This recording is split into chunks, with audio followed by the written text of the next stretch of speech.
वैभव, एक बड़ी interesting debate चलती है, ट्रेडिंग वर्सेस इन्वेस्टिंग, क्या बेटर है ना। तो अगर हम कुछ डेटा यहाँ पे कोट करना चाहें तो बहुत सारे ट्रेडर्स ना इसके पीछे भागते हैं कि मैं बहुत जल्दी काफी सारे रिटर्न्स बना सकता हूं, और कुछ ट्रेडर्स ने शायद बनाए भी हैं, बिल्कुल मे भी शायद 30-40% के पर एनम के रिटर्न्स भी बनाए हैं। इनफैक्ट जो साइमंस का एक एग्जांपल कोट किया जाता है कि उन्होंने 39% के हाईएस्ट रिटर्न्स बनाए हैं year on year, right. He is the best trader ever, right.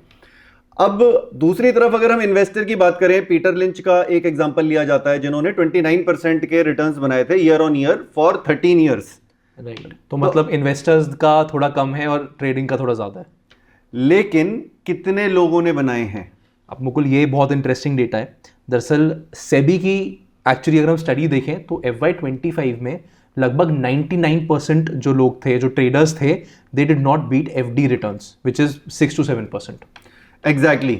So trading में probability of winning is very very less. दूसरी तरफ अगर हम इन्वेस्टिंग की बात करें तो अगर आप 5 साल तक इन्वेस्टेड रहते हो तो 95% चांस आपके लॉस बनाने के भी खत्म हो जाते हैं।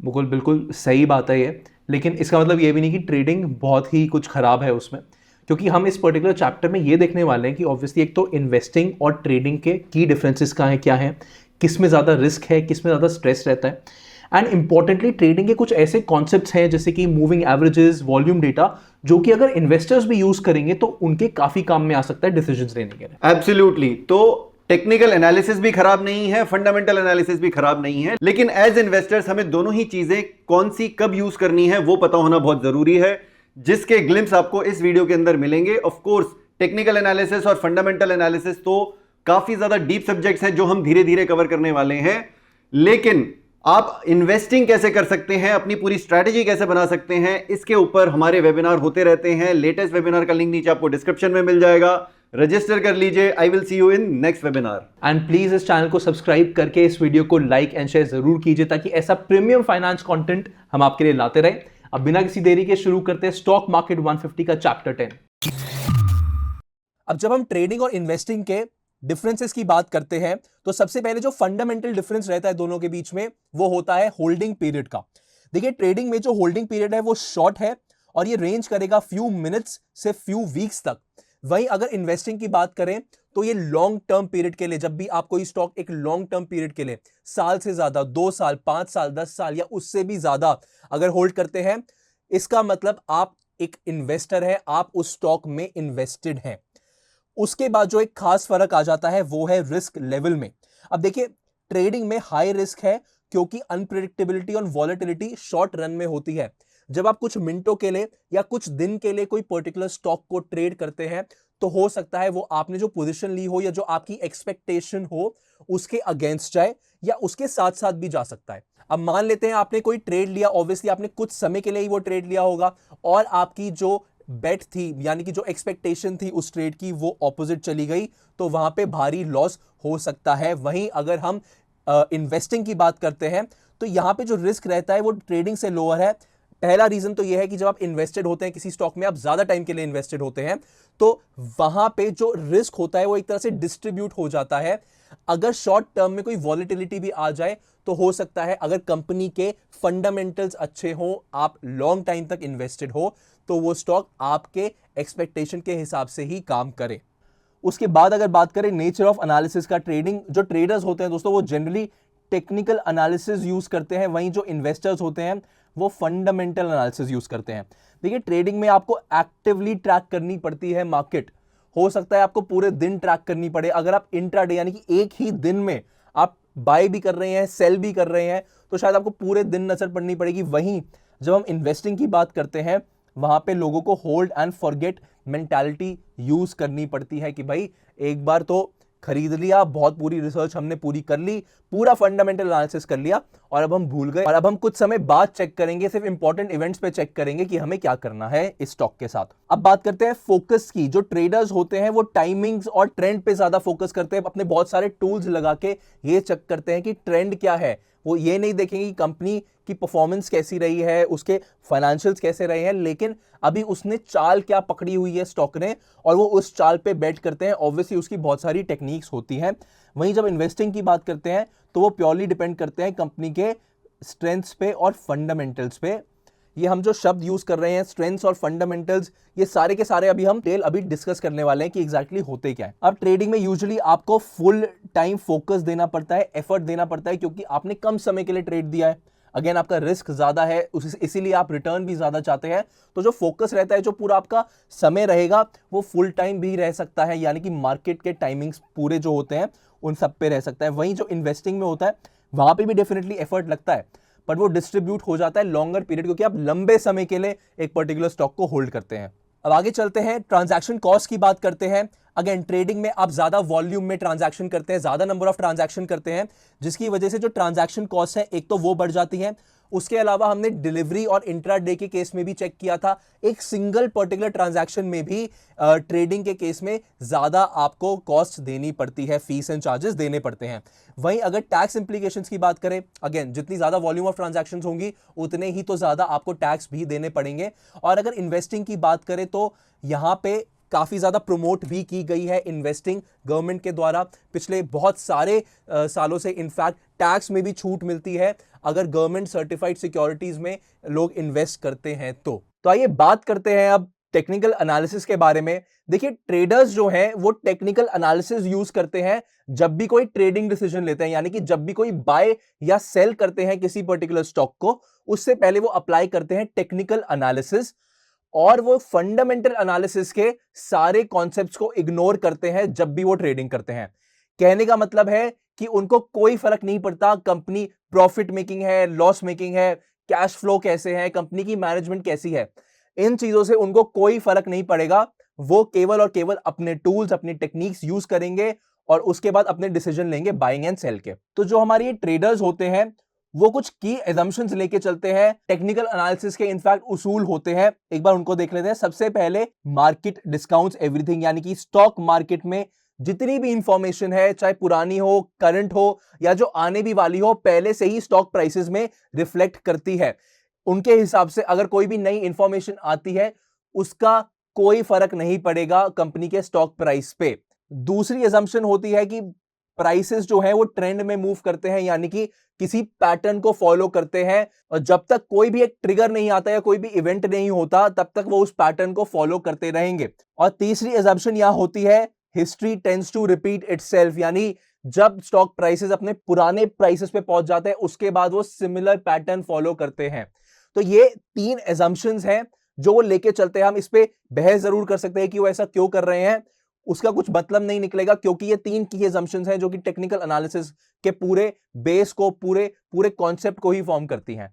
अब आपके दिमाग में सवाल ये भी होगा कि हम टेक्निकल एनालिसिस के बारे में पढ़ भी क्यों रहे हैं। उसकी वजह यह है कि कुछ ऐसे सर्टेन चीजें होती हैं जो आपको पता होनी चाहिए जब भी आप अपने ब्रोकर का ऐप खोल रहे हैं या वेबसाइट जहां पे जा रहे हैं, वहां पे आप किसी पर्टिकुलर स्टॉक को क्लिक कर रहे हैं, बहुत सारी इंफॉर्मेशन आ जाती है।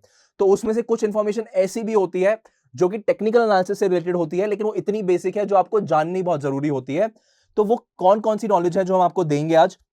एक तो होगी कैंडल्स। देखिए कैंडल्स होती हैं जो पर्टिकुलर चार्ट पे, एक स्टॉक के चार्ट पे बनती है, वो समझेंगे। फिर हम देखेंगे मूविंग एवरेजेस क्या होती हैं, और फिर हम मोमेंटम के बारे में पढ़ेंगे टेक्निकल एनालिसिस में, बहुत ही ब्रीफ में। तो आइए अब डिस्कस करते हैं कैंडल स्टिक पैटर्न्स, या फिर सबसे पहले कैंडल स्टिक समझते हैं कि वो क्या होती है। देखिए कोई भी एक शेयर है, मान लेते हैं आप अपने वेबसाइट पे, अपने स्टॉक ब्रोकर के या तो ऐप पे या वेबसाइट पे किसी शेयर पे क्लिक करते हैं तो आपके सामने एक बहुत बड़ा सा चार्ट खुल जाता है, रेड और ग्रीन कलर की डिफरेंट आपको कैंडल्स दिखती हैं। अब बेसिकली ये जो कैंडल्स हैं ये सिग्निफाई करती हैं उस पर्टिकुलर शेयर की मूवमेंट। अब ये उस पर्टिकुलर डे की मूवमेंट हो सकती है, अगर आपने दिन का चार्ट सेलेक्ट करा है, अगर आपने मिनट का किया है, मान लीजिए आधे घंटे का किया है, तो उस आधे घंटे की मूवमेंट होगी। अब यहां पे आपके सामने एक कैंडल स्टिक दिख रही है। देखिए सबसे पहले तो आपको यहां पे मैं बता दूं ये कैंडल स्टिक क्यों है। ये आपको ग्रीन पार्ट में एक कैंडल दिख रही है और उसके ऊपर और यहां पे नीचे आपको दिख रही है स्टिक्स। अब ये डिनोट क्या करती हैं वो ज्यादा इंपॉर्टेंट है। अब बेसिकली आप ध्यान दीजिएगा, ये मैंने ग्रीन कलर की एक कैंडल स्टिक बना रखी है और मैं कह रहा हूं कि मानते हैं हम एक पर्टिकुलर डे की प्राइस मूवमेंट की बात कर रहे हैं, यहां पे रिलायंस इंडिया लिमिटेड के शेयर की। अब फॉर एग्जांपल ये शेयर ओपन हुआ एक पर्टिकुलर डे पे 2000 रुपए पे, और ये क्लोज हुआ उस पर्टिकुलर डे पे 2100 रुपए पे, यानी कि जितने प्राइस से ओपन हुआ था उससे ज्यादा पे क्लोज हो रहा है इसीलिए इसको हम ग्रीन में डिनोट करते हैं, क्योंकि ये पॉजिटिव दिखा रहा है कि जिस प्राइस पे ओपन हुआ उससे ज्यादा पे क्लोज हो रहा है।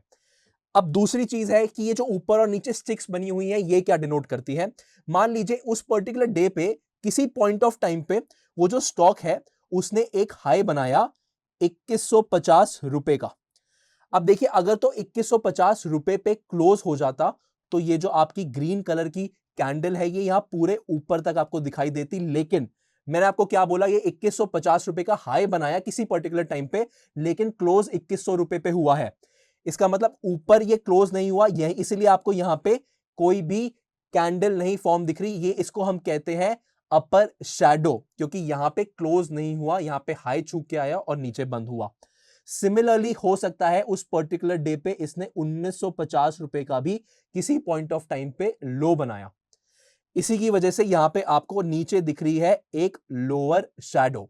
आई होप आपको यह बात दोस्तों क्लियर हो रही है। सबसे इंपॉर्टेंट बात जो है यहां पे जानने के लिए कि अगर जो मेरा क्लोजिंग प्राइस है वो ओपनिंग प्राइस से ज्यादा है तो ये जो कैंडल है इसको हम बुलिश कैंडल बोलेंगे और ये ग्रीन कलर में डिनोट होगी, जो कि आप अपने चार्ट्स में देखते हैं। अब यहां पे हम आगे चलते हैं, अपना अलग दूसरा कॉन्सेप्ट समझते हैं, दूसरा पैटर्न समझते हैं। अब मान लेते हैं कि जो रिलायंस इंडिया का ही स्टॉक प्राइस था वो था 2000 रुपए पे ही ओपन हुआ, लेकिन क्लोज हुआ 1900 रुपए पे, यानी कि जो क्लोजिंग प्राइस है इस बार वो ओपन से कम है। अब इस केस में दोस्तों क्या हो रहा है, इस केस में बन रही है हमारी रेड कैंडल, यानी कि क्लोजिंग प्राइस जो है वो ओपन से कम है। तो ये जो रेड कैंडल बनती है इसको हम बेयरिश कैंडल भी बोलते हैं। तो आपके जो भी कैंडल के कलर होते हैं जब भी आप चार्ट में जाओ या तो ग्रीन होंगे या फिर रेड होंगे। आई होप आपको ये क्लियर है। ग्रीन का मतलब जो क्लोजिंग प्राइस है वो ओपन से ज्यादा है, इसलिए वो बुलिश कैंडल है। रेड का मतलब जो क्लोजिंग प्राइस है वो ओपन से कम है, उस दिन वो जो शेयर है वो ऊपर खुला लेकिन नीचे बंद हुआ, इसलिए बेयरिश कैंडल उसे बोलते हैं। अब मैं आपको एक लाइव चार्ट भी दिखाऊंगा, लेकिन उससे पहले एक छोटा सा एग्जांपल कर लेते हैं। हमारे पास यहाँ पे एक स्टॉक है जो कि 100 रुपए पे ओपन हुआ, उसने 120 रुपए का हाईएस्ट अपना जो प्राइस पॉइंट है वो अचीव किया उस पर्टिकुलर दिन पे। उसने जो लो अचीव किया उस दिन 80 रुपए का लो भी अचीव किया, लेकिन जो वो क्लोज हुआ वो 115 रुपए पे क्लोज हुआ। अब हम इसका एक बार पूरा कैंडल स्टिक का चार्ट बनाएंगे उसके शैडोज के साथ। आई होप आप इधर मेरे साथ बिल्कुल हैं। अब इसको जरा एक बार चार्ट पे डिनोट कर लेते हैं। क्लियरली जो मेरा क्लोजिंग है वो ओपन से ज्यादा है, यानी जो स्टॉक प्राइस नीचे खुला था ऊपर बंद हो रहा है, तो वो बुलिश कैंडल है जो कि ग्रीन कलर में दिखाई देगी। तो यहां पे जो स्टॉक प्राइस ने हाई बनाया वो 120 रुपए का बनाया, यहां पे जो क्लोज हुआ वो 115 रुपए पे हुआ, यहां 115 आपको दिख गया। ओपन हुआ था 100 रुपए पे, लेकिन जो उसने लो बनाया था यहाँ पे गलत लिखा हुआ है, 115 नहीं 80 रुपए का लो बनाया था उसने। तो यहाँ पे आपकी शैडो भी बन गई, ये हो गई हमारी अपर शैडो, ये हो गई हमारी नीचे लोअर शैडो हो गई, क्योंकि 80 रुपए का लो बनाया था यहाँ पे। कब आई होप आपको ये क्लियरिटी मिल गई है कि रेड कैंडल कब आएगी, ग्रीन कैंडल कब आएगी, और उसके अलावा हमारी ये शैडोज जो हाई और लो के कॉन्सेप्ट होते हैं वो कैसे चलते हैं। और अब सीधा एक बार चलते हैं रिलायंस इंडस्ट्रीज के लाइव चार्ट पे, जहां पे हम देखेंगे कि हम कैसे आइडेंटिफाई करते हैं जब भी किसी पर्टिकुलर स्टॉक को क्लिक करते हैं। अब दोस्तों जब हम लॉन्ग टर्म इन्वेस्टिंग की बात करते हैं तो बहुत सारी कॉमन प्रॉब्लम्स निकल के आती है जो शायद आप लोग भी फेस करते हैं। जो लोग म्यूचुअल फंड्स में इन्वेस्ट करते हैं उनके पास इतने सारे म्यूचुअल फंड स्कीम्स हो जाती हैं जिसकी वजह से वो ट्रैक नहीं कर पाते एंड कई बार मार्केट को बीट नहीं कर पाते। जो लोग स्टॉक मार्केट में इन्वेस्ट करते हैं उनके पास इतना टाइम नहीं होता डेडिकेटेडली उस स्टॉक में रिसर्च के लिए, उसके अलावा अपने पोर्टफोलियो को वो टाइमली रिव्यू एंड रीबैलेंस नहीं कर पाते। अब इसी प्रॉब्लम को सॉल्व करने के लिए एसेट योगी वेल्थ पे हम लाए हैं एक free live and interactive webinar, जिसका लिंक आपको नीचे डिस्क्रिप्शन में मिल जाएगा। इस वेबिनार को होस्ट करेंगे एसेट योगी मिस्टर मुकुल मलिक, और ये बताएगा कि कैसे आप लॉन्ग टर्म में अपनी वेल्थ बिल्ड कर सकते हो एक प्रोसेस के साथ, एंड एक अच्छी इन्वेस्टमेंट प्लानिंग अपने लिए कैसे कर सकते हो। आई एम वेरी श्योर आपको इस वेबिनार में काफी वैल्यू मिलेगी, तो प्लीज ज्यादा से ज्यादा लोग इसमें पार्टिसिपेट कीजिए। अब आइए क्विकली से अंडरस्टैंड करते हैं कि जो पैटर्न्स होते हैं, जो कैंडलस्टिक पैटर्न्स होते हैं, ये एक्चुअली में ग्राफ्स में लगते कैसे हैं और इनको यूज कैसे करते हैं यूजुअली। तो यहाँ पे मैं आपको रिलायंस इंडस्ट्रीज का ही एग्जांपल दूंगा। आप अपने ब्रोकर के ऐप या वेबसाइट पे जाके अगर रिलायंस इंडस्ट्री सर्च करेंगे तो कहीं ना कहीं आपको ऐसा एक चार्ट मिलेगा। आप देख सकते हैं नीचे ये चार्ट गिवन है, यहाँ पे पूरा अगस्त, सितंबर, अक्टूबर, फिर 2023 यहाँ तक का डेटा पूरा आ रहा है जब तक अभी मार्केट्स चल रही हैं। अब यहाँ पे आप देख भी सकते हैं, मैं थोड़ा जूम इन करने की कोशिश भी कर रहा हूं। यहाँ पे आपको रेड और ग्रीन ही कैंडल्स मिल रही हैं, इसके अलावा आपको कोई कैंडल नहीं मिलेगी। एंड आई होप आपको ये बात तो क्लियर हो ही गई है कि जो हमारी ग्रीन कैंडल्स होंगी, जैसे ये कैंडल है, अब यहाँ पे ऑब्वियसली जो ओपन हुआ था वो नीचे हुआ था, क्लोज यहाँ ऊपर हुआ है अराउंड 2700 रुपए पे, इसलिए एक बुलिश कैंडल बन रही है यहाँ पे। ऑब्वियसली आपको यहाँ पे शैडो भी दिख रही है, यानी कि एक हायर हाई भी बनाया था। यहाँ पे आपको लोअर शैडो इसलिए नहीं मिल रही क्योंकि जो ओपन था वो ही लो था, तो ऑब्वियसली उस केस में आपको कोई लोअर अलग से नहीं दिखेगा, कोई शैडो लोअर अलग से नहीं दिखेगी। तो ऐसे ही कुछ तरीके के पैटर्न्स बनते हैं। आपको यहाँ पे रेड दिख रहा है, अब जैसे मैं इस अगर रेड पैटर्न की बात करूं, कैंडल स्टिक की बात करूं, तो यहाँ पे ऑब्वियसली जो ओपन हुआ कुछ 2560 रुपए पे हुआ, और यहाँ पे जो क्लोजिंग हुई ये 2500 रुपए पे क्लोजिंग हुई है। यहाँ पे आपको जो आपको शैडो है, अपर शैडो भी देखने को मिल रही है कि जो हाईएस्ट बनाया था रिलायंस ने इस पर्टिकुलर डे पे वो 2590 रुपए के आसपास था, और जो लोएस्ट बनाया था वो 2490 रुपए के आसपास था। तो यहाँ पे आपको पूरी क्लैरिटी मिल जाएगी। ऐसे ही हमारे कोई भी आप शेयर उठा के देखोगे तो ऐसे ही हमारी कैंडलस्टिक पैटर्न्स आपको दिखती हैं। अगर हो सकता है आपको आपके चार्ट पे कई बार हो सकता है बार्स दिख रहे हो, कई बार हो सकता है कॉलम्स दिख रहे हो, कई बार हो सकता है लाइंस भी दिख रही हो यहाँ पे। अब जनरली ये सारे ही टूल्स यूज होते हैं, जो भी हमारी टेक्निकल एनालिसिस है, अलग अलग different types of charts use कर सकते हैं, लेकिन जनरली जो यूज होता है वो होता है कैंडल्स, यहां जो आपको दिख रहे हैं, और यही हमारी कैंडल स्टिक्स होती है, इनसे ही ज्यादातर एनालिसिस होता है। अब यहीं पे मैं आपको एक और कॉन्सेप्ट एक्सप्लेन करने वाला हूं जो कि बताता है हमारे टाइप्स ऑफ ट्रेडर्स के बारे में। हाँ, हमने देखा था कि फंडामेंटल एनालिसिस के जो लोग होते हैं, इन्वेस्टर्स होते हैं अलग होते हैं, ट्रेडर्स अलग होते हैं, क्योंकि ये होल्डिंग पीरियड पे डिपेंड करता है। अगेन जो हमारे ट्रेडर्स होते हैं वो भी कई प्रकार के हो जाते हैं अपने होल्डिंग पीरियड के हिसाब से। कई बार हमने इंट्राडे वर्ड यूज किया है, तो इंट्राडे का मतलब होता है कि कोई पर्टिकुलर ट्रेडर जो है वो एक ही दिन में अपनी पोजीशन सेटल कर रहा है, मतलब एक ही दिन में खरीद और बेच कर रहा है अपने पर्टिकुलर स्टॉक को जो उसने जिसमें उसने ट्रेड लिया है। फॉर एग्जांपल, अगर किसी व्यक्ति ने 28 नवंबर की डेट आपको दिख रही है, अगर किसी व्यक्ति ने इसी डेट पे अपना परचेज किया और सेल भी कर दिया तो उसको हम बोलेंगे इंट्राडे ट्रेड, तो उसने इंट्राडे ट्रेडिंग करी है। उसके बाद हमारा एक कॉन्सेप्ट आ जाता है स्विंग ट्रेडिंग का। स्विंग ट्रेडिंग में क्या होता है, जो होल्डिंग पीरियड होता है वो थोड़ा सा लंबा हो जाता है, वो 3 से 4 दिन भी हो सकता है, एक हफ्ते के आसपास भी हो सकता है। अब मान लेते हैं किसी ने यहाँ पे इस पर्टिकुलर पॉइंट पे 28 नवंबर को ही ट्रेड लिया और उसने यहाँ पे देखा कि अब स्टॉक आज गिर गया है, तो आज मैं 1 दिसंबर को ये स्टॉक निकाल देता हूं, तो इसको हम इंट्राडे ट्रेड नहीं बल्कि स्विंग ट्रेड बोलेंगे, क्योंकि उसने एक स्विंग जो हुई, तो यहाँ पे जो नीचे से लेके ऊपर तक वो आया और फिर उसने देखा कि रेड हुआ, तो उसने पूरा एक स्विंग कंप्लीट किया और फिर अपनी ट्रेड को निकाल दिया, ये सोच के कि अब शायद स्टॉक गिर सकता है, चाहे उसके बाद कुछ भी हुआ हो। लेकिन उसने एक दिन से ज्यादा और एक हफ्ते तक अप्रोक्सीमेटली अगर हमारी पोजीशन को होल्ड किया, यानी कि स्क्वायर ऑफ नहीं किया, या फिर मैं बोलूं कि बाय करके सेल नहीं किया एक हफ्ते तक, तो उसको जनरली हम स्विंग ट्रेड बोलते हैं। उसके बाद हो जाते हैं हमारे पोजिशनल ट्रेड, इसमें हम कई हफ्तों तक भी होल्ड कर सकते हैं। मान लेते हैं यहाँ पे अक्टूबर में, यहाँ पे आप देख रहे हैं 30 सितंबर के आसपास इनफैक्ट एक up move I Reliance industries में। अब मान लेते हैं कि एक कोई ट्रेडर था, वो लंबे समय तक रखने के लिए तैयार था, वो ऑब्वियसली सालों तक नहीं रखना चाहता उस पर्टिकुलर शेयर को, लेकिन वो ये तैयार था कि मैं चलो यहाँ पे जब बाद में जब अच्छी गिरावट आनी शुरू होगी स्टॉक में तब मैं उसको निकालूंगा। यहाँ पे आप ले सकते हैं कि मान लीजिए ये 4 से 1 दिसंबर तक ये स्टॉक प्राइस की मूवमेंट ऊपर गई और फिर धड़ाम से नीचे गिरना शुरू किया, तो अगर किसी ने अक्टूबर के स्टार्टिंग में खरीद के दिसंबर के स्टार्टिंग में बेचा है तो ये कई हफ्ते हो गए, इनफैक्ट 2 महीने के आसपास हो जाता है। तो ऐसे ट्रेड्स को हम पोजिशनल ट्रेड बोलेंगे, और जिस व्यक्ति ने ये पोजिशनल ट्रेड लिया उसको पोजिशनल ट्रेडर बोलते हैं। और यहीं पे मैं आपको ये भी बता दूं कि जो फंडामेंटल इन्वेस्टर होता है वो इन सारी प्राइस मूवमेंट्स को इग्नोर करता है, क्योंकि वो लॉन्ग टर्म के लिए उस शेयर को लेता है। अब क्विकली एक बार इन ट्रेडर्स की कैरेक्टरिस्टिक्स देख लेते हैं कि क्या क्या होती हैं। देखिए, सबसे पहले डे ट्रेडर्स, हमने देखा भी था कि एक दिन के अंदर अपनी सारी जो ट्रेड्स हैं उनको सेटल कर देते हैं, इसको हम स्क्वायर ऑफ भी बोलते हैं, कि एक ही दिन में जो पोजीशन ली उसको अपनी खत्म भी कर दी। ये सीख करते हैं हाई प्राइस वॉलेटिलिटी पर प्रिडिक्टेबल मार्केट मूवमेंट, क्योंकि इनको एक दिन का ही समय होता है। ये चाहेंगे कि एक ही दिन में वॉलेटिलिटी तो आए, वॉलेटिलिटी मतलब जो अप एंड डाउन हो रहा है वो अच्छे से आए, लेकिन प्रिडिक्टेबल हो, वरना ट्रेड उल्टी भी पड़ सकती है क्योंकि समय बहुत कम है।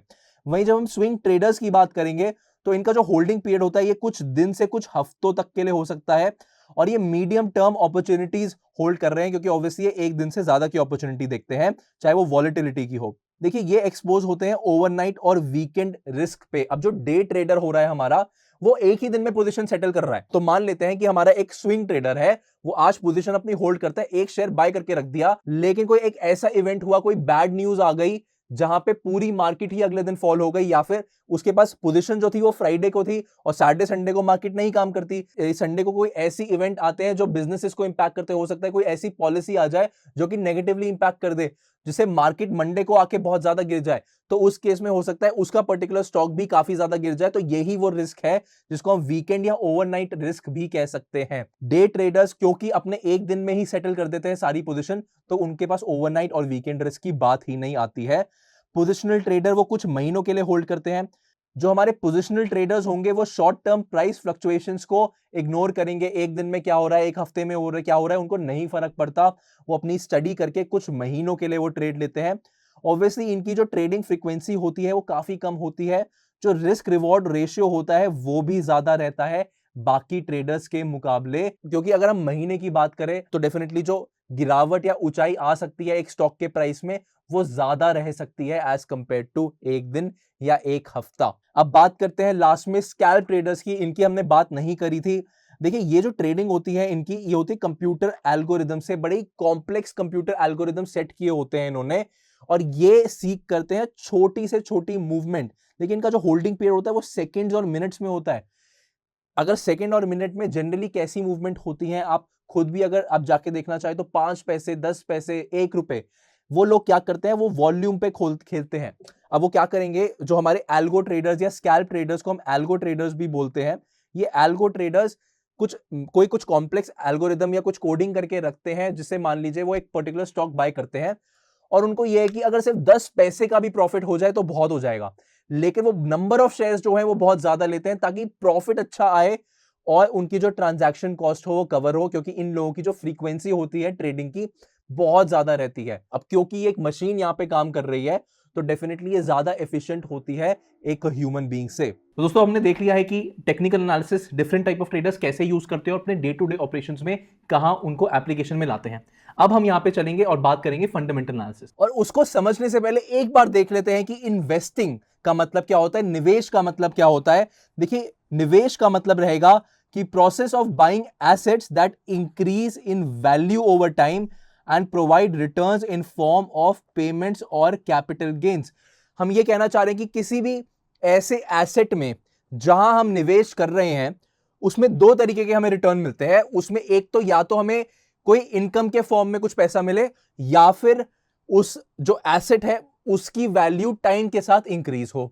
अभी एसेट कौन से हो सकते हैं, ये स्टॉक, हम स्टॉक मार्केट की यहां बात करें तो एक तो कंपनी के स्टॉक्स होते हैं, गोल्ड हो सकता है, रियल एस्टेट हो सकती है, इनफैक्ट आपका खुद का बिजनेस भी हो सकता है।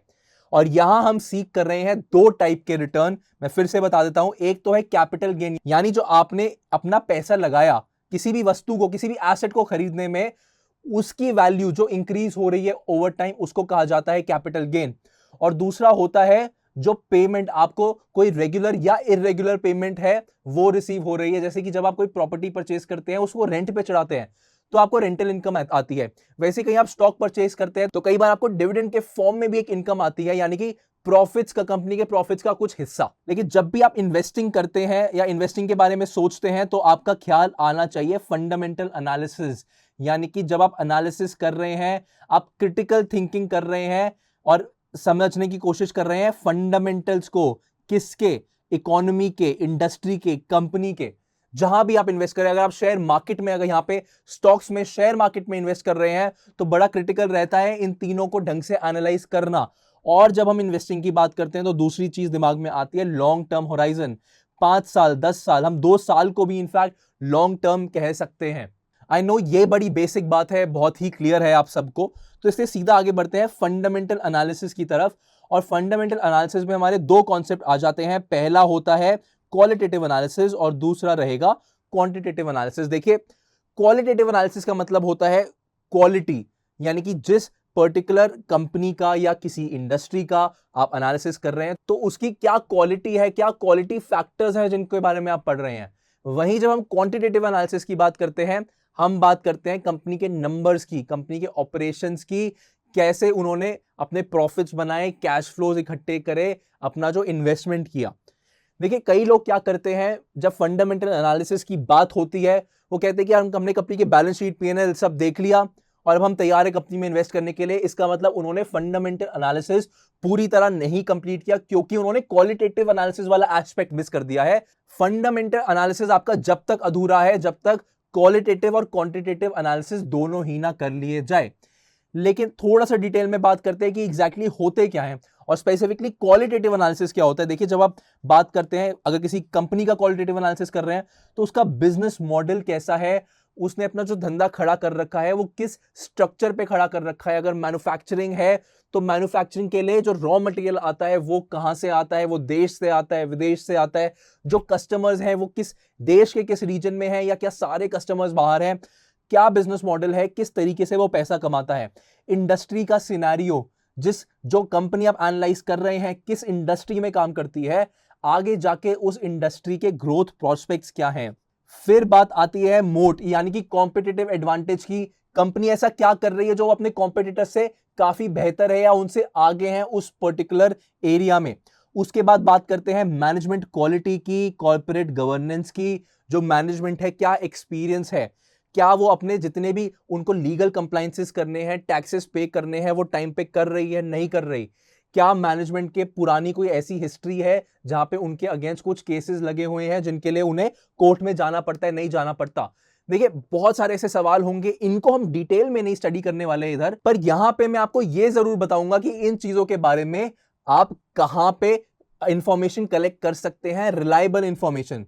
तो दोस्तों, अल्टीमेटली लोगों को पता ही नहीं होता कि अगर रिलायबल इंफॉर्मेशन चाहिए और ऑथेंटिक इंफॉर्मेशन चाहिए तो किस पे ट्रस्ट करें। इंटरनेट सर्च मारते हैं तो आधी चीजें समझ ही नहीं आती है, समझ आती भी है तो फिर बहुत सारी एक लिस्ट आ जाती है, पता नहीं चलता कहां क्लिक करें। ये जानने के लिए ये सारे क्वालिटेटिव फैक्टर्स, क्वालिटेटिव जो हम एनालिसिस करना चाहते हैं उसके बारे में कहां जाएं। तो आपको कुछ नहीं करना दोस्तों, सबसे पहले आ जाती है हमारी एनुअल रिपोर्ट। एक पर्टिकुलर कंपनी की एनुअल रिपोर्ट बड़ी क्रिटिकल रहती है। हर साल की एनुअल रिपोर्ट आपके पास अवेलेबल रहती है किसी भी कंपनी की जो लिस्टेड है। उसके बाद आती है इन्वेस्टर प्रेजेंटेशंस। दोस्तों, ये क्वार्टरली भी हो सकती है, एनुअल भी हो सकती हैं। कंपनीज अपने इन्वेस्टर्स के लिए उस पर्टिकुलर क्वार्टर में उनकी कैसी परफॉर्मेंस रही है या ईयर में क्या ऑपरेशन और फाइनेंशियल परफॉर्मेंस कैसी रही है, उसकी एक प्रॉपर प्रेजेंटेशन तैयार करके रखते हैं। उसके बाद आती है हमारी अर्निंग्स कॉल। यहां पे जो एनालिस्ट होते हैं और जो इन्वेस्टर्स होते हैं जो इन कंपनीज को ट्रैक करते हैं, कंपनी अपने रिजल्ट डिक्लेयर करने के बाद उनके साथ एक मीटिंग करती है, उनके सवालों का जवाब देती है और यह बताती है कि आगे की स्ट्रैटेजी कैसी रहेगी। ये जो अर्निंग्स कॉल होती है दोस्तों, इसके बाद इसकी ट्रांसक्रिप्ट यानी कि कॉल के बाद इसका एक रिटर्न फॉर्मेट भी कंपनी को पब्लिश करना पड़ता है अपनी वेबसाइट पे। उसके बाद आ जाती है हमारी रिसर्च रिपोर्ट्स। दोस्तों, ये जो रिसर्च रिपोर्ट्स हैं ये एक्चुअली एक्सटर्नल होती हैं। जो बड़े बड़े इंस्टीट्यूशंस होते हैं वो जिन भी कंपनीज को ट्रैक करते हैं उनके ऊपर buy rating, sell rating, add, reduce, ऐसी कुछ रेटिंग्स लगाते हैं अपने एनालिसिस करके। उसके बाद आ जाते हैं हमारे मैनेजमेंट इंटरव्यूज। देखिए, कई बार बिजनेस चैनल्स पे या फिर न्यूज़पेपर या हो सकता है बिजनेस न्यूज़पेपर और मैगजीन्स में जो मैनेजमेंट होती है या टॉप लेवल ऑफिशियल्स होते हैं वो आके इंटरव्यूज देते हैं इंडस्ट्री के बारे में, अपनी कंपनी के बारे में। जो भी इंफॉर्मेशन वो पब्लिक कर सकते हैं उस वक्त वो बताने की पूरी कोशिश करते हैं। तो दोस्तों, ये सारे के सारे टूल्स हैं आपके क्वालिटेटिव एनालिसिस के लिए। हम यूजुअली केवल और केवल रिसर्च रिपोर्ट्स पे फोकस करते हैं, लेकिन आपको ये पता होना चाहिए रिसर्च रिपोर्ट्स का भी जनरली एक फॉर्मेट रहता है। वो ऑलमोस्ट सिमिलर इंफॉर्मेशन ही एक के बाद एक बताती है, थोड़े बहुत अपडेट्स करते हैं। आइडियली अगर आप अच्छे फंडामेंटल इन्वेस्टर बनना चाहते हैं तो आपको इन पांचों चीजों का ख्याल रखना पड़ेगा। आप सोचिए इतनी सारी कंपनीज है, कितनों का करे, तो शायद आपको इतनी सारी कंपनीज में इन्वेस्ट करने की भी जरूरत नहीं है। जब आप रिसर्च करके कोई स्टॉक पिक करेंगे, जब इन सारी चीजों को रिसर्च करेंगे और जब क्वांटिटेटिव एनालिसिस करेंगे उसके बाद स्टॉक पिक करेंगे तो कुछ ही कंपनीज होगी जिसमें आप अपना कैपिटल निवेश करना चाहेंगे हमेशा। अब दोस्तों, लाइव देख लेते हैं जिन टूल्स की हम बात कर रहे हैं क्वालिटेटिव एनालिसिस में जो हेल्प करेंगे आपकी, उसको कैसे सर्च कर सकते हैं। एग्जाम्पल के तौर पे रिलायंस इंडस्ट्रीज लिमिटेड की ही वेबसाइट से मैं आपको चेक करके दिखाऊंगा, बट यूजुअली आपको जो भी ये प्रोसेस है किसी भी लिस्टेड कंपनी की वेबसाइट पे यही प्रोसेस फॉलो करना पड़ेगा और आपको ये सारे डॉक्यूमेंट्स मिल सकते हैं। तो देखिए, ये रिलायंस इंडिया लिमिटेड की जो वेबसाइट है यहां पे मैं फाइंड करूंगा सबसे पहले तो इन्वेस्टर रिलेशंस का ऑप्शन, ये आपको दिख रहा है यहां पे इन्वेस्टर रिलेशंस, और यहां पे मैं जाऊंगा फाइनेंशियल रिपोर्टिंग पे। कई जगह यहां पे फाइनेंशियल रिजल्ट्स लिखा होता है या फिर इन्वेस्टर रिसोर्सेज लिखा होता है, तो आप देख सकते हैं। फिर यहां पे मैं नीचे जाऊंगा ये फाइनेंशियल रिपोर्टिंग के सेक्शन में। तो हमने जिन जिन चीजों की बात करी थी दोस्तों, एक तो एनुअल रिपोर्ट्स आपको यहां पे मिल गई। देखिए, ये पिछले 3 सालों की जो भी लास्ट अवेलेबल एनुअल रिपोर्ट सामने दिख रही हैं, आपको बाकी की भी सारी मिल जाएंगी, ऐसी कोई बड़ी बात नहीं है। फाइनेंशियल प्रेजेंटेशन बोल लीजिए या फिर इन्वेस्टर प्रेजेंटेशन बोल लीजिए, यहाँ पे क्वार्टर वाइज आप देख सकते हैं, Q3, Q2, Q1। तो Reliance for example quarterly investor presentation निकालती है, तो ये आपको डाउनलोड करने के लिए यहां से मिल जाएगी। क्वार्टरली रिजल्ट्स दोस्तों मतलब जो कंपनी के फाइनेंशियल्स होते हैं, balance sheet, profit and loss, cash flow statements, वो यहाँ पे कंपनी डिक्लेयर करती है और साथ साथ कंपनीज को एक्सचेंज को भी ये सारे डॉक्यूमेंट्स फाइल करने होते हैं। थोड़ा सा मैं नीचे आऊंगा तो यहाँ पे आपको वेबकास्ट एंड ट्रांसक्रिप्ट दिखेगा। ट्रांसक्रिप्ट यानी कि जो अर्निंग्स कॉल हुई थी वो अर्निंग्स कॉल की ट्रांसक्रिप्ट मिल जाती है यहाँ पे। आप यहाँ पे देखेंगे ये डाउनलोड का यहाँ पे मेरे पास ऑप्शन आ रहा है, ये आपको भी मिल जाएगा। ऐसे बहुत सारी और अन्य रिपोर्ट हो सकती हैं, लेकिन जो मेन इंफॉर्मेशन है जो मैं आपको देना चाहता था, इंपॉर्टेंट टूल्स क्वालिटेटिव एनालिसिस के, वो ज्यादातर इधर मिल जाएंगे। मैनेजमेंट इंटरव्यूज अगर चेक करने हैं तो मैनेजमेंट के नाम डाल के आप गूगल सर्च कर सकते हैं या फिर वीडियो सर्च कर सकते हैं। अब आगे बढ़ते हैं और बात करेंगे क्वांटिटेटिव एनालिसिस की। देखिए क्वांटिटेटिव एनालिसिस का मतलब ही आपको समझ आ जाता है कि हम नंबर्स की यहाँ पे बात कर रहे हैं, यानी कि जो फाइनेंशियल स्टेटमेंट के एनालिसिस है जिसमें आपके बैलेंस शीट आ जाते हैं, प्रॉफिट एंड लॉस आ जाता है और कैश फ्लो स्टेटमेंट आ जाती है। इनके जो नंबर्स हैं इनको जब हम एनालाइज करते हैं, देखिए इसमें आपके नंबर्स हैं, इन नंबर्स के थ्रू आप बहुत सारे रेशियोज निकाल सकते हैं ये देखने के लिए कि कंपनी की जो पास्ट में ग्रोथ रही है, प्रॉफिटेबिलिटी, कैश फ्लोज, जो डेट यानी कि जो कर्जा रहा है, उन सारों के अच्छे से एनालाइज करके आप डिसीजन ले सकते हैं। और जब आप क्वालिटेटिव और क्वांटिटेटिव फैक्टर्स को मिलाएंगे तो ही आप फंडामेंटली करेक्ट डिसीजन पे पहुंच सकते हैं। दोस्तों यहाँ पे जो भी एनालिस्ट या इन्वेस्टर्स होते हैं कुछ की रेशियोज हैं जिनको ट्रैक करते हैं, ये सारे रेशियोज नहीं है बट एक ओवरव्यू देने के लिए आपके लिए यहाँ पे रखे गए हैं। और ये सारी की सारी जो इन्फॉर्मेशन है आपको या तो ऑब्वियसली उनके फाइनेंशियल से मिल सकती है, आप डिराइव कर सकते हैं, या फिर आप बहुत सारे फाइनेंस पोर्टल्स अवेलेबल हैं, बहुत सारी वेबसाइट्स अवेलेबल हैं, वहां से ये सारी इंफॉर्मेशन दिखा सकते हैं। देखिए सबसे पहले होती है अर्निंग्स पर शेयर, यानी कि कंपनी ने जितना भी प्रॉफिट कमाया, यानी कि इक्विटी शेयर होल्डर्स के पास जितना भी प्रॉफिट है डिवाइड कर देते हैं उसको टोटल नंबर ऑफ शेयर्स के साथ। प्राइस टू अर्निंग्स यानी कि जो कंपनी का करंट मार्केट प्राइस चल रहा है इस वक्त, उसको डिवाइड कर देंगे कंपनी के ईपीएस से, जो हमने यहां ऊपर निकाला। तो प्राइस टू अर्निंग रेशियो बताता है कि एक शेयर के लिए मार्केट कितना पैसा देने को तैयार है डिवाइडेड बाय उसको कितना प्रॉफिट आया पर शेयर। उसके बाद सिमिलरली एक प्राइस टू बुक रेशियो होता है जहां पे हम बात करते हैं कंपनी की बुक वैल्यू या फिर उसके नेट वर्थ की, और इसको हम कंपेयर करते हैं प्राइस, जो कंपनी का करंट में प्राइस चल रहा है, यानी कितना प्रीमियम लोग दे रहे हैं कंपनी को उसकी नेट वर्थ पर मार्केट में। और एक और बड़ा इंपॉर्टेंट हो जाता है दोस्तों रिटर्न ऑन इक्विटी, यानी कि जो टोटल इनकम है डिवाइडेड बाय जो टोटल नेटवर्थ निकल के आती है कंपनी की। ये इक्विटी शेयर होल्डर्स के लिए एक बड़ा ही इंपॉर्टेंट रेशियो रहता है। अब दोस्तों आपको ट्रेडर बनना है, इन्वेस्टर बनना है, या आप सारे ही कॉन्सेप्ट सीखना चाहते हैं, इंपॉर्टेंट है कुछ टर्म्स और कुछ ऐसे कॉन्सेप्ट्स जो शायद ट्रेडिंग में हो, इन फंडामेंटल में हो, कंबाइंड हो, लेकिन जानना बेहद जरूरी रहता है, स्पेशली अगर आप स्टॉक मार्केट में बने रहना चाहते हैं। तो अगर आप बातचीत करते हैं लोगों से तो कुछ ऐसे बेसिक इंपॉर्टेंट पॉइंट्स होते हैं जिनमें आप दूसरों को भी करेक्ट कर सकते हैं। कई बार लोग गलतियां कर जाते हैं इनमें। हमने इस सेक्शन को बहुत ही सीक्वेंशियली डिजाइन किया है ताकि आपको एक एक कॉम्प्लेक्स कॉन्सेप्ट बहुत ही सिंपली समझ आ जाए, और इसमें बहुत ज्यादा समय भी नहीं लगने वाला है। तो आइए सीधा चलते हैं अपने पहले कॉन्सेप्ट पे, और जहां हम एनालाइज करेंगे वॉल्यूम डेटा को। अब जब हम वॉल्यूम की बात कर रहे हैं दोस्तों, जब हम स्टॉक मार्केट की बात कर रहे हैं वॉल्यूम में, हम बात कर रहे हैं क्वांटिटी की, यानी कि जो शेयर्स, हमारे नंबर ऑफ शेयर्स जो ट्रेड हो रहे हैं।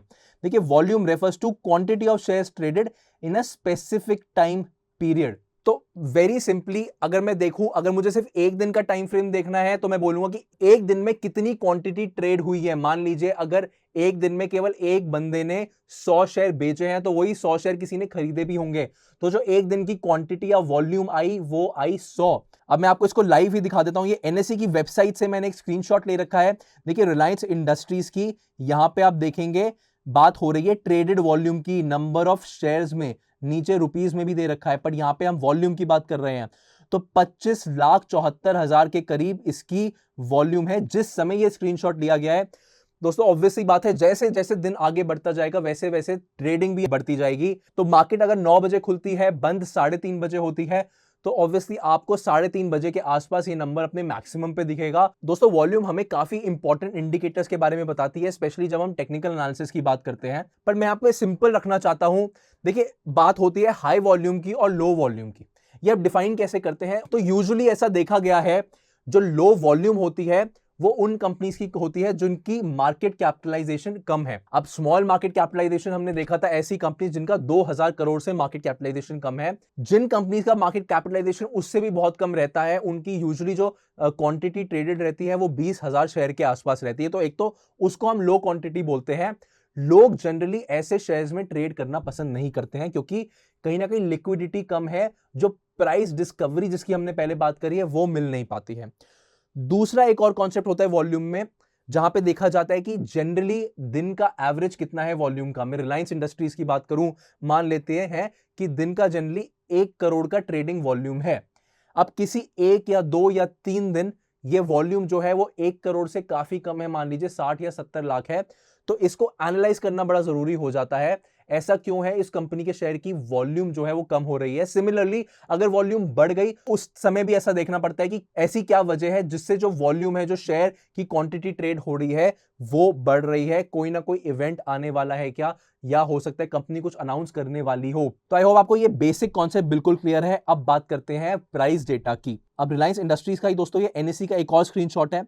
ये आपको यहां पे 2324 रुपए और 90 पैसे का प्राइस, इसको हम कहते हैं करंट मार्केट प्राइस। जब आप अपना ऐप या वेबसाइट खोलते हैं ब्रोकर की, तब जो आपको सामने प्राइस दिख रहा होता है वो करंट प्राइस होता है, जिसको हम सीएमपी या एलटीपी भी बोलते हैं, लास्ट ट्रेडेड प्राइस, यानी कि इस प्राइस पे आखिरी बार ट्रेड हुआ है। अब दोस्तों ये जो प्राइस है ये हर सेकंड से भी कम में फ्लक्चुएट होता रहता है क्योंकि इतनी ज्यादा ट्रांजैक्शंस हैंडल करता है हमारा स्टॉक एक्सचेंज। पर यहां पे जो प्राइस डेटा में आपको मैं इंपॉर्टेंट बात बताना चाह रहा हूं, प्राइस बैंड की, यहां पे आप देख सकते हैं upper band and lower band. अब ये प्राइस बैंड एग्जैक्टली होते क्या है? अब ये प्राइस बैंड्स दोस्तों ये दर्शाते हैं कि इस रेंज के अंदर ही अगर आप कोई बाय या सेल का ऑर्डर प्लेस करेंगे तो एक्सेप्ट होगा। यानी कि अपर बैंड अगर इस रिलायंस का इस समय 2591 है और आप 2600 का मान लीजिए ट्रेड मारते हैं या कोई भी वैल्यू जो इस अपर बैंड से ज्यादा है, तो एक्सचेंज आपके ऑर्डर को रिजेक्ट कर देगा, आप ऑर्डर नहीं प्लेस कर पाएंगे। सिमिलरली जब मैं लोअर बैंड की बात करूं तो आप इस प्राइस से कम पे अगर कोई भी प्लेस कर रहे हैं ऑर्डर तो अगेन एक्सेप्ट नहीं करेगा। तो ये जो अपर बैंड और लोअर बैंड है ये बताते हैं एक पर्टिकुलर स्टॉक की ऑपरेटिंग रेंज। लेकिन ये डिसाइड कैसे होती है, देखिए इसमें बहुत ज्यादा नहीं घुसेंगे। एक्सचेंज हर स्टॉक का एक रेंज जो है वो डिफाइन करता है। अगर मैं रिलायंस की इस केस में बात करूं तो यहां पे जो अपर बैंड है ये है 10% और लोअर बैंड भी है 10%।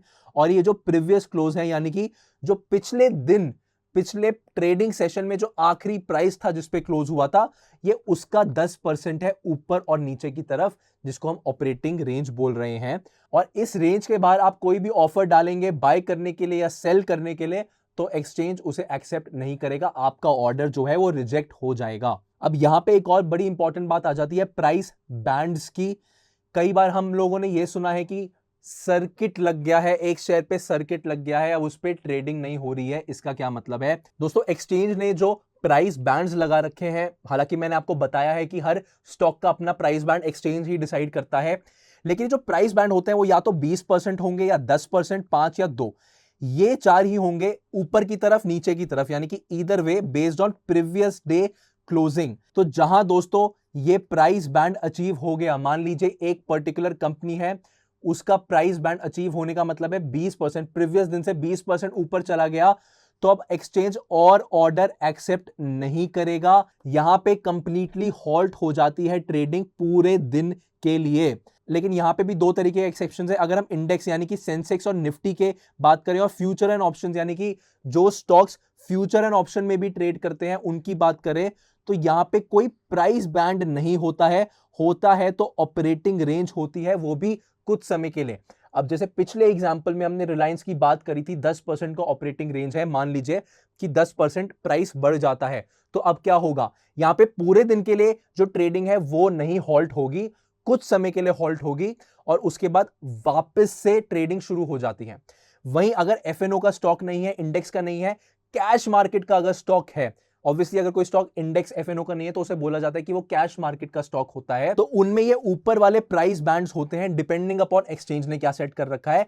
एक बार ये प्राइस बैंड मान लीजिए किसी का 10% ही है, अचीव हो गया, तो पूरे दिन के लिए ट्रेडिंग हॉल्ट हो जाएगी, उसके बाद ट्रेडिंग नहीं होगी उस पर्टिकुलर शेयर में।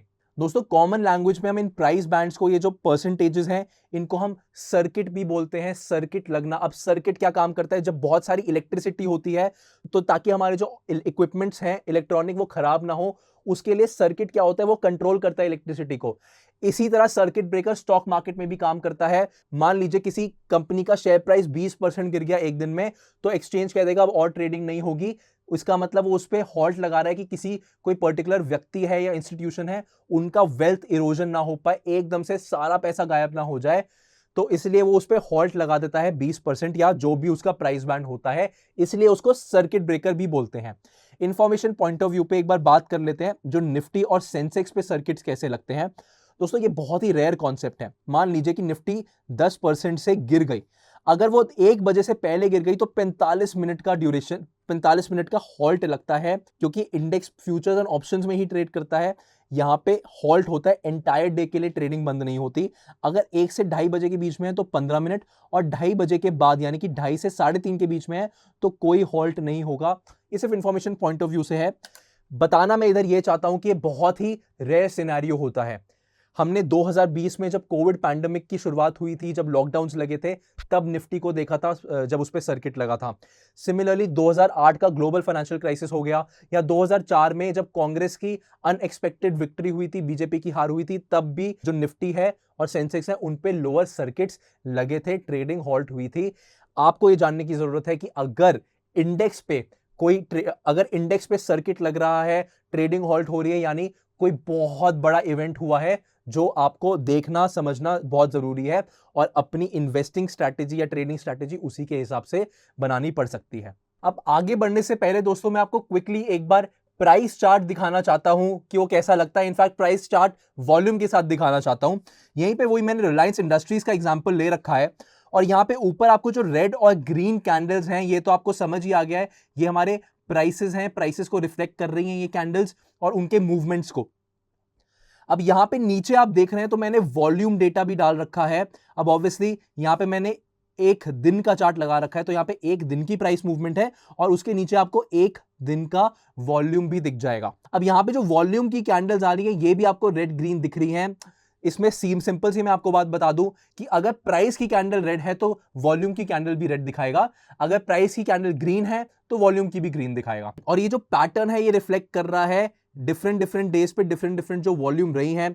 फॉर एग्जांपल मैं इस पर्टिकुलर डे पे आ जाता हूं, इस दिन प्राइस गिरा था इसलिए वॉल्यूम भी रेड दिखा रहा है आपको, लेकिन आपको यहां पे ये भी दिखेगा ये जो पूरा वॉल्यूम है ये बहुत ज्यादा है जब मैं कंपेयर करूं बाकी किन्हीं भी दिनों से। अब इसके अलावा बहुत सारे ऐसे कॉम्बिनेशंस होते हैं जो कि हमारे ट्रेडर्स दोस्त यूज करते हैं टेक्निकल एनालिसिस में, और उनमें से कुछ बेसिक्स के बारे में हम जरूर यहां पे आज डिस्कस करने वाले हैं।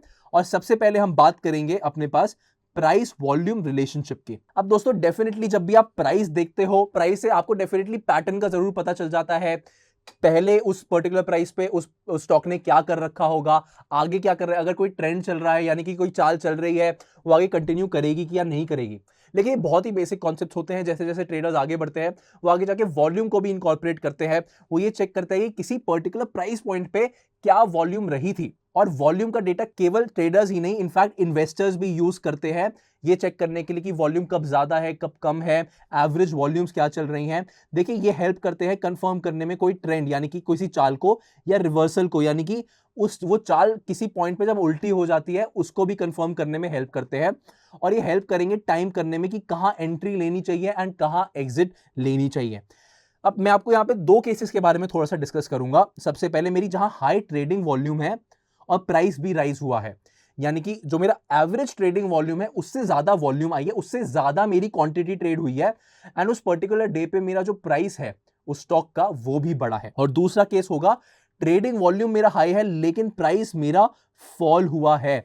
अब दोस्तों जब जहां प्राइस मेरा राइज हो रहा है वो सिग्नल करता है स्ट्रॉन्ग बाइंग इंटरेस्ट, क्योंकि मेरी ज्यादा वॉल्यूम्स के साथ प्राइस भी ज्यादा, यानी कि मेरी डिमांड ज्यादा आई है पर्टिकुलर डे पे।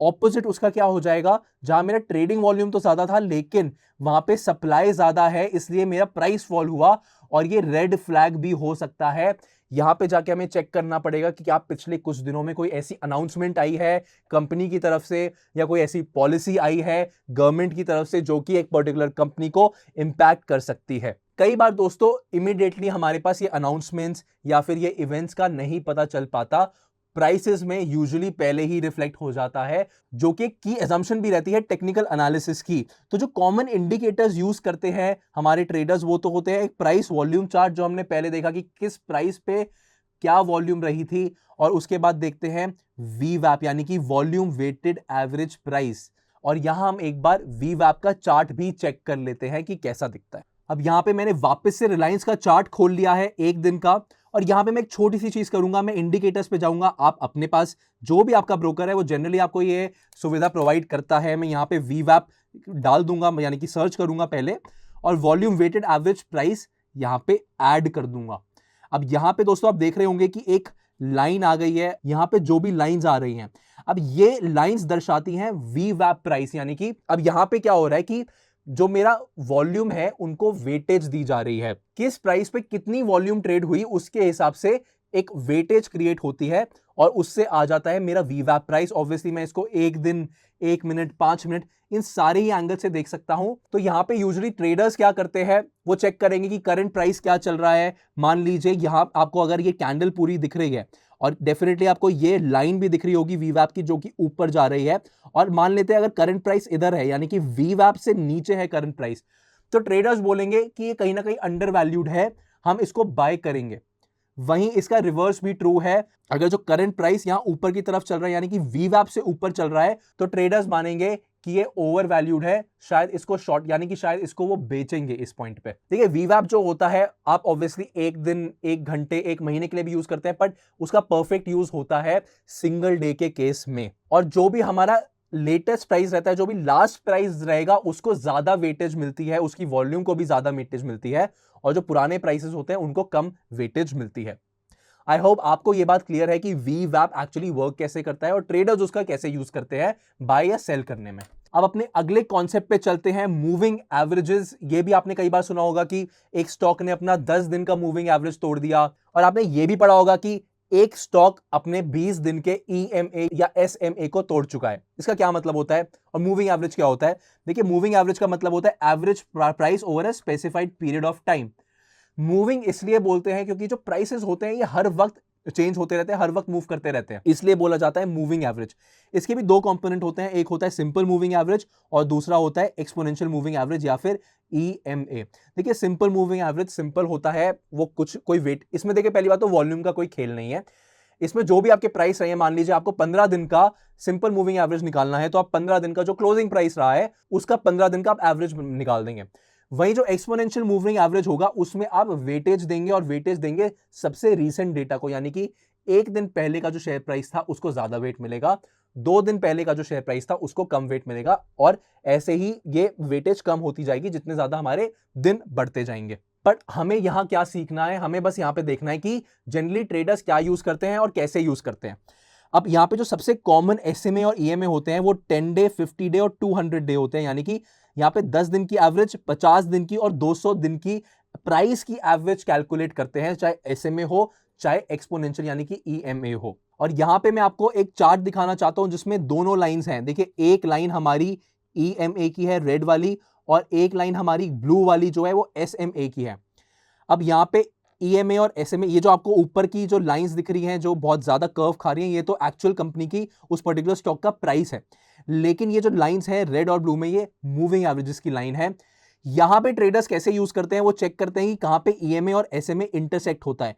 देखिए जहां पे EMA और SMA इंटरसेक्ट हो रहा है वहां पे हम बोलते हैं कि यहां ट्रेंड रिवर्सल होगा। अब दोस्तों यहां पे आप डेफिनेटली देख सकते हैं कि इसके आसपास जो स्टॉक था वो ऊपर की तरफ जा रहा था, EMA और SMA इंटरसेक्ट हुआ और वहां पे फिर स्टॉक ने भी नीचे की छलांग लगाना शुरू किया। तो ऐसे ही कुछ और इंडिकेशंस होते हैं मूविंग एवरेजेस में SMA और EMA के अलावा, बट ये बड़े कॉमन होते हैं जो हम आपको बताना चाह रहे थे, जो जनरली ट्रेडर्स यूज करते हैं। और अब हम क्विकली बात करेंगे अपने मोमेंटम इंडिकेटर्स की या फिर स्ट्रेंथ इंडिकेटर्स की। देखिए मोमेंटम क्या मेजर करता है, कई बार आपने सुना होगा कि कोई स्टॉक अच्छे मोमेंटम में है, ऊपर जा रहा है।